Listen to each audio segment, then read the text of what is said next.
China's economy continues to decline, the entire society is lying flat, awaiting a change. Monkeypox epidemic strikes China, 305 new cases across 28 provinces in September. CCP invites Taliban to summit revealing hidden agenda behind One Belt, One Road. Who is being alluded to? Chinese book Chongqing, Diligent and Desperate Prince removed from shelves. Revealed, Uyghur graduates from China's Reeducation Camp face severe challenges. It's all covered in today's China Truths. China's economy continues to decline, the entire society is lying flat, awaiting a change. To begin today's news, let's start with an overview of China's current economic situation and its impact on the lives of Chinese citizens. First, let's take a look at the following data. On October 13, the data released by China's National Bureau of Statistics brought to light some crucial economic insights. In September, China's Consumer Price Index, CPI, remained stagnant when compared to the same period last year, marking a notable departure from the 0.1% upswing observed in August. Alongside this, China's Producer Price Index, PPI, for industrial producers exhibited a 2.5% year-on-year descent in September, which was a milder drop than the 3% decline registered in August.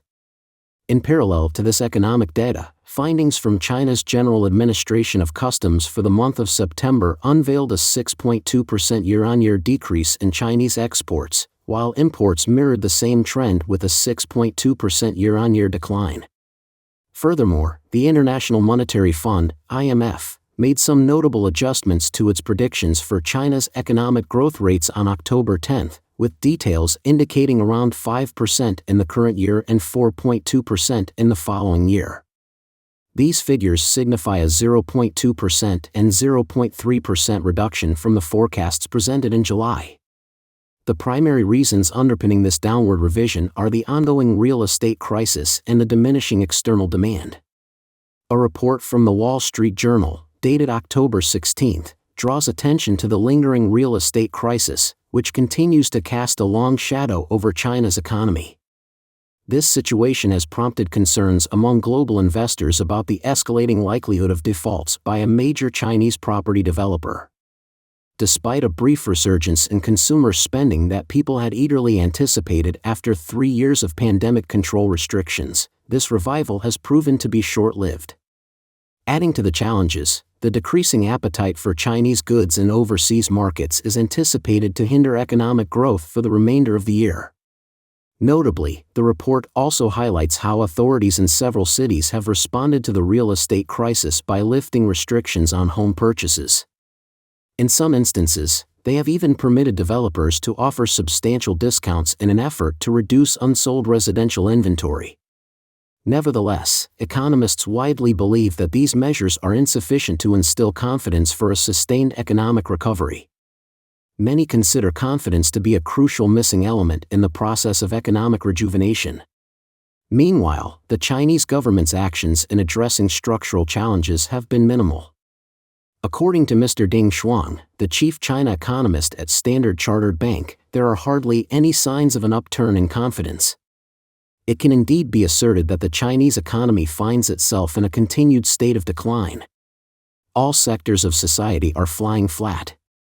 Under the rule of the Chinese Communist Party, CCP, the youth unemployment rate has become a highly sensitive political issue.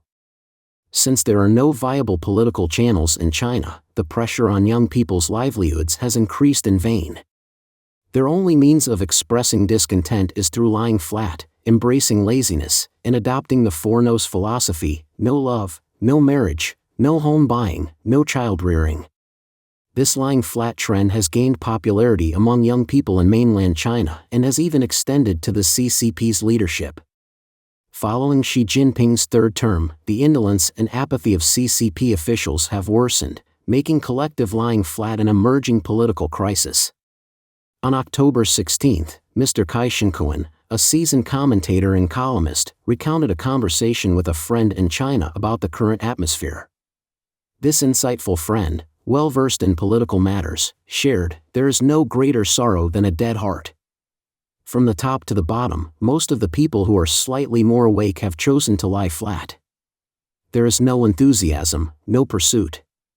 Since the end of last year, as we watched many individuals of the same age who shouldn't have died pass away inexplicably, we simply hope to live well.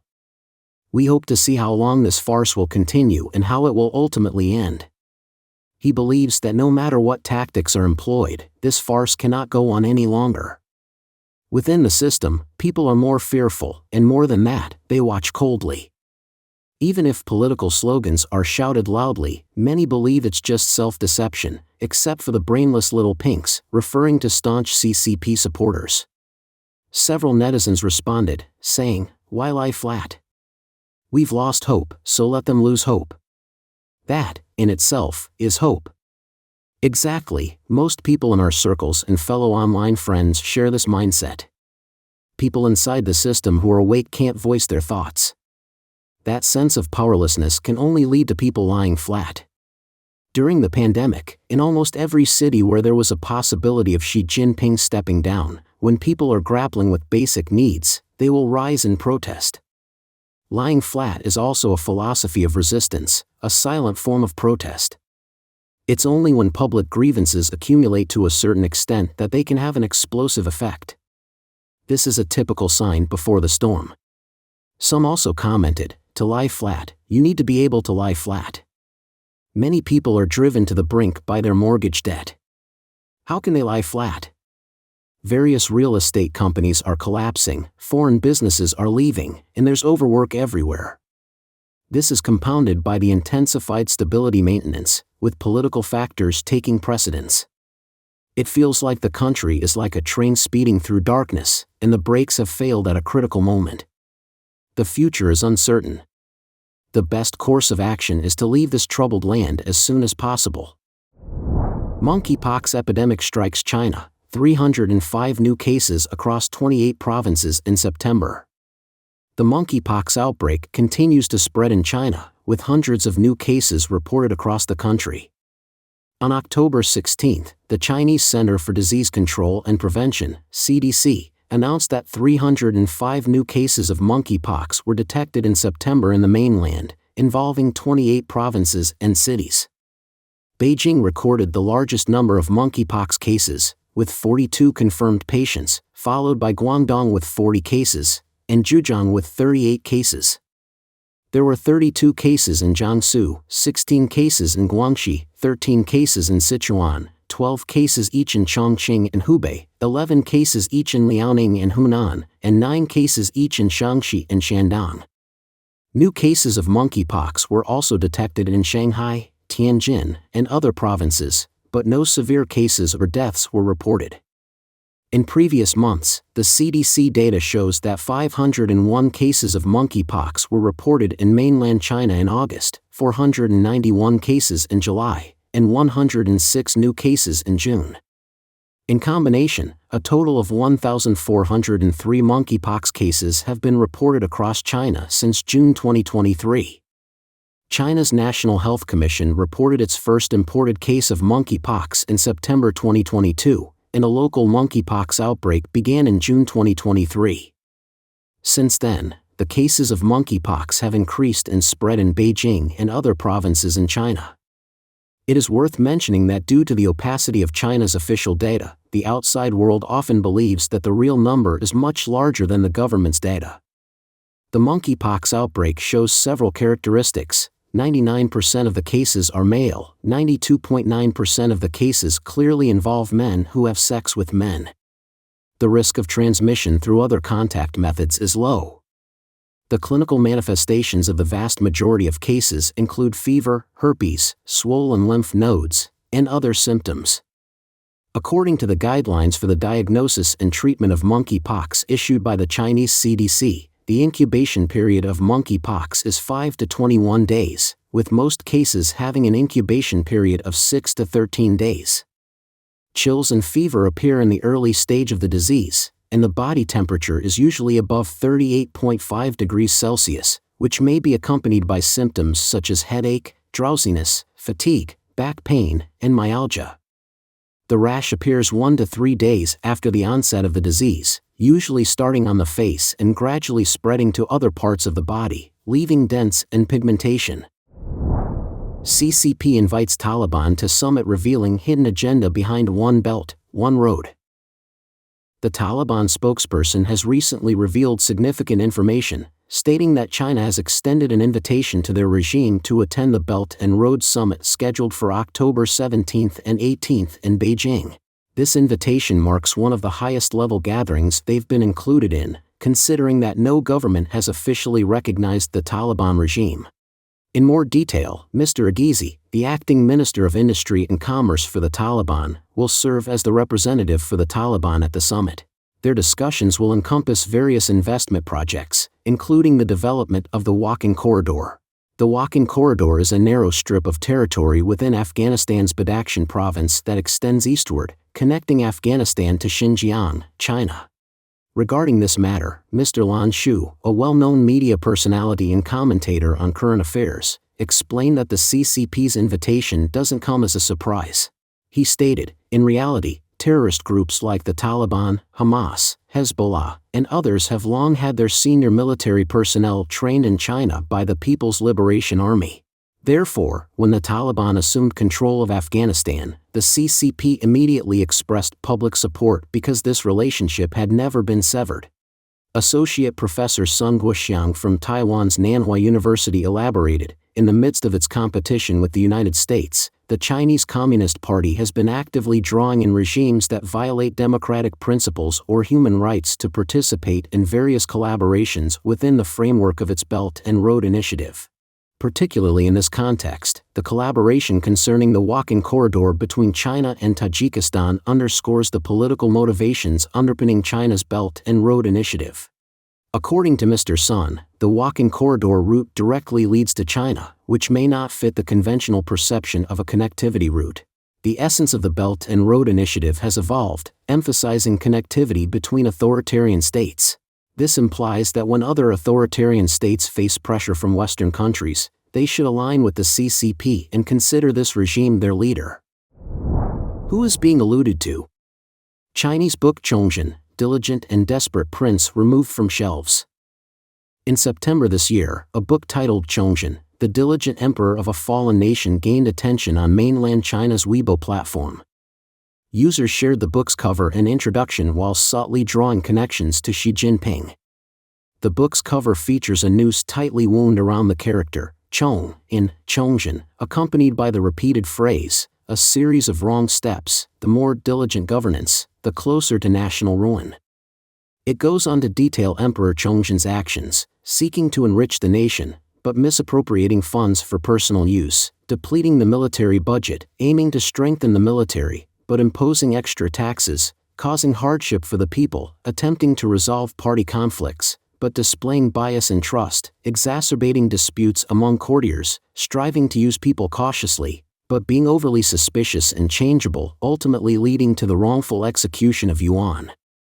Chong Huan, a Chinese politician, military general and writer who served under the Ming Dynasty. The introduction circulating online for this book mentions that Emperor Chongzhen, who took his life in Meishan, was not one who indulged in extravagance but rather governed with diligence and frugality. Despite his best efforts, he ended up as the emperor of a fallen nation. The book's author guides readers to comprehend how Emperor Chongzhen made a series of erroneous decisions from multiple perspectives, including finances, party conflicts, military matters, and personnel choices, which ultimately steered his reign toward ruin. The introduction concludes with the statement, "Open this book and discover how Emperor Chongzhen gradually led himself to a dead end." Interestingly, netizens' attention to this book seems to have hit a nerve with the CCP's public opinion stability maintenance.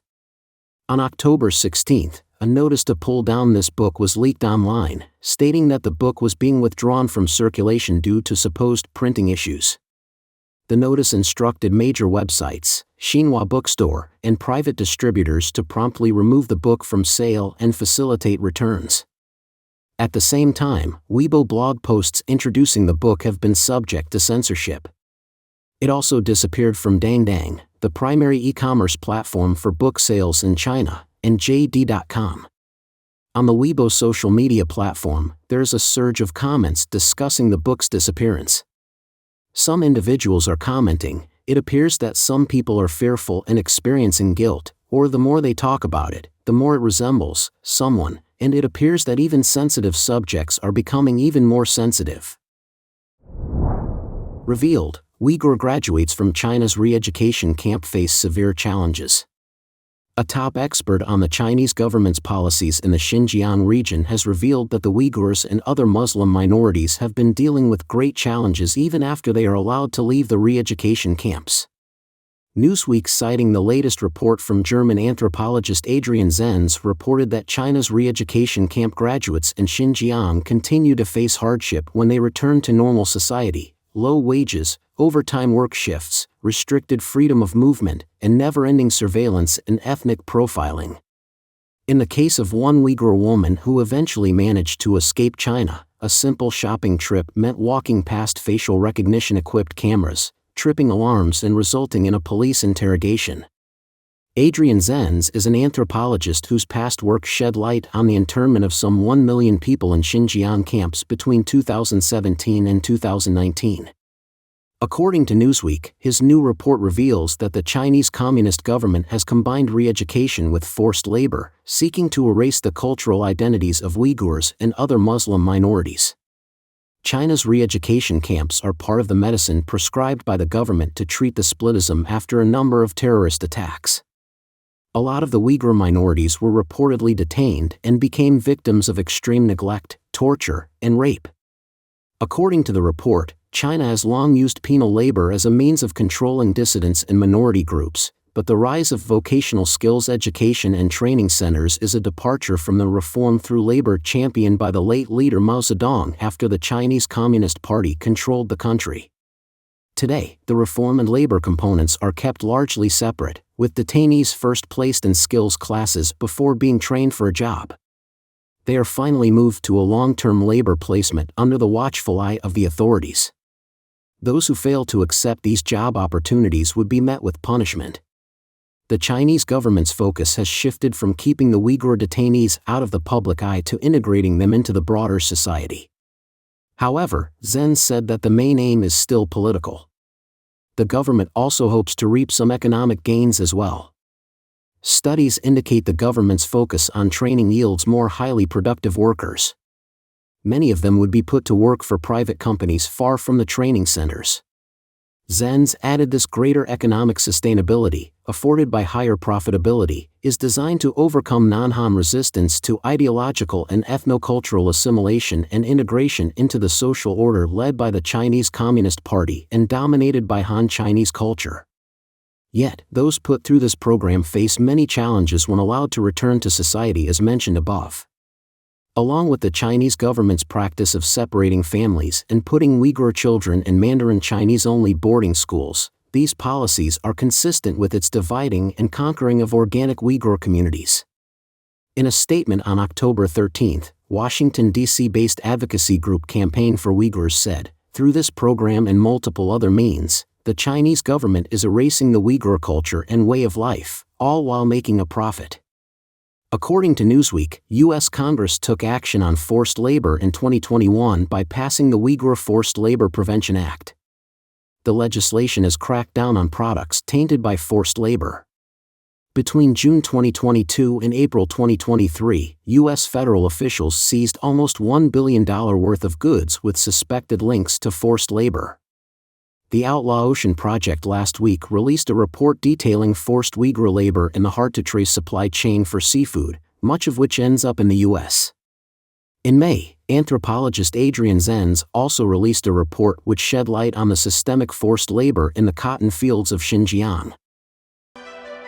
Don't forget to comment in the section below to share your opinions on today's topic with us. Make sure to like and subscribe to see more interesting topics from China Truths.